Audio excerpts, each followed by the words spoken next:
नमस्कार मित्रांनो, मुद्द्याचं बोला या यूट्यूब चॅनलमध्ये तुमच्या सर्वांचं हार्दिक स्वागत। लोकसभेची निवडणूक पार पडली आणि महाराष्ट्रात 5 टप्प्यामध्ये ही निवडणूक झाली। आता या निवडणुकीनंतर कोण जिंकणार आणि कोण हरणार याविषयी आता चर्चा रंगू लागल्या आहेत। महाराष्ट्राची मुलूक मैदानी तोप प्रदीप सोळुंके यांनी एक अंदाज वर्तवला आहे।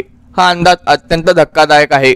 भारतीय जनता पार्टीच्या महाराष्ट्रात केवळ 6 जागेवर विजय होईल असा अंदाज त्यांनी वर्तवला आहे। कोणत्या जागा आहेत त्याविषयी देखील आपण बोलणार आहोत, त्यासाठी हा व्हिडिओ शेवटपर्यंत नक्की बघा।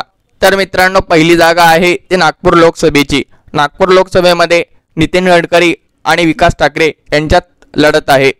नितीन गडकरी यांनी सांगितलं होतं की मी प्रचार करणार नाही, मात्र त्यांनी निवडणुकीत अगदी नागपुरात 15 दिवस सलग प्रचार केला, त्यामुळे नितीन गडकरी विजयी होतील।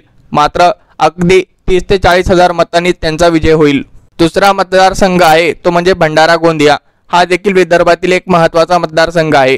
यामध्ये भाजपचे उमेदवार सुनील मेंढे हे विजयी होतील, तर काँग्रेसचे उमेदवार प्रशांत बडोळे हे पराभूत होतील। तर मित्रांनो, पश्चिम महाराष्ट्रातील एक महत्त्वाचा मतदारसंघ आहे तो म्हणजे पुणे लोकसभा। पुणे लोकसभेमध्ये पुण्याचे माजी महापौर मुरलीधर मोहोळ आणि पुण्यातील आमदार रवींद्र धंगेकर यांच्यात लढत होणार आहे। यामध्ये मुरलीधर मोहोळ यांचा काही हजाराच्या फरकाने विजय होईल। यात वसंत मोरे यांनी रवींद्र धंगेकर यांची मतं खाल्ल्यामुळे रवींद्र धंगेकर यांचा त्या ठिकाणी पराभव होण्याची शक्यता आहे। चौथा मतदारसंघ आहे तो म्हणजे सांगली लोकसभा। या ठिकाणी अपक्ष उमेदवार विशाल पाटील आणि संजय काका पाटील यांच्यात लढत होणार आहे। शिवसेनेकडून दिल्या गेलेला उमेदवार म्हणजे चंद्रहार पाटील आणि विशाल पाटील यांच्यात मत विभाजन होऊन संजय पाटील 1 लाखाच्या फरकाने विजयी होतील असा अंदाज आहे। पाचवा मतदारसंघ आहे तो म्हणजे उत्तर मुंबई लोकसभा। या लोकसभेमध्ये केंद्रीय मंत्री पियुष गोयल आणि भूषण पाटील यांच्यात थेट लढत होणार आहे।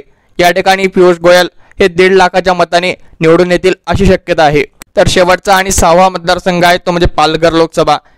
या ठिकाणी माजी मंत्री हेमंत सावरा 10,000 मताच्या फरकाने निवडून येतील असा एक अंदाज आहे। तर मित्रांनो, भारतीय जनता पार्टीचे महाराष्ट्रात केवळ 6 खासदार निवडून येतील असा अंदाज आहे। तुम्हाला काय वाटतं, भारतीय जनता पार्टीचे महाराष्ट्रात किती खासदार निवडून येतील याविषयी आपली प्रतिक्रिया नक्की कमेंट बॉक्समध्ये सांगा। व आतापर्यंत चॅनलला सबस्क्राईब केलं नसेल तर नक्की सबस्क्राईब करा। मनपूर्वक धन्यवाद।